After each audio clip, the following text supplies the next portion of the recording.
And why do I say again your preferences matter? Even on the polling that tells us slam dunk, Labor's already won, the bloke from Brisbane who says I've already got the 7 seats, it's already locked away.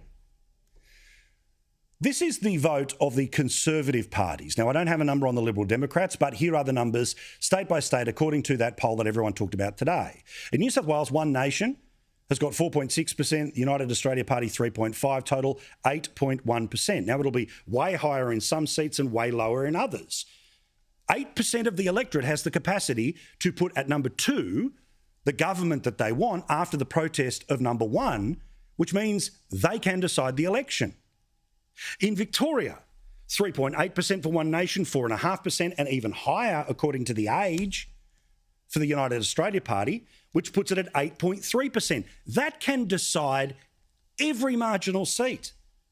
In Queensland, as you can see, it's 13%, and it's way higher than that number, if you know anyone who lives in Queensland.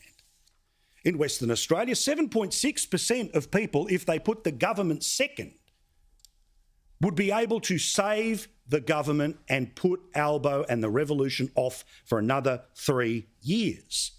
They want to pretend everything's changed in the past couple of years.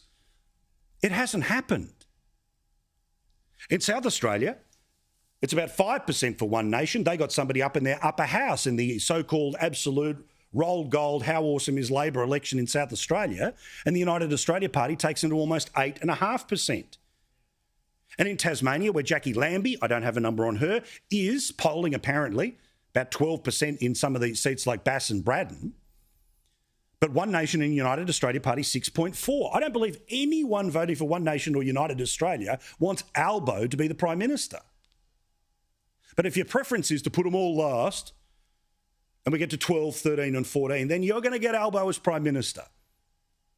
And that has consequences. They will spend more. We've shown you the numbers. They admit that their deficits will be bigger, and that will push up inflation, and that pushes up interest rates even faster, even higher. Your preference matters. Your preference will decide the election.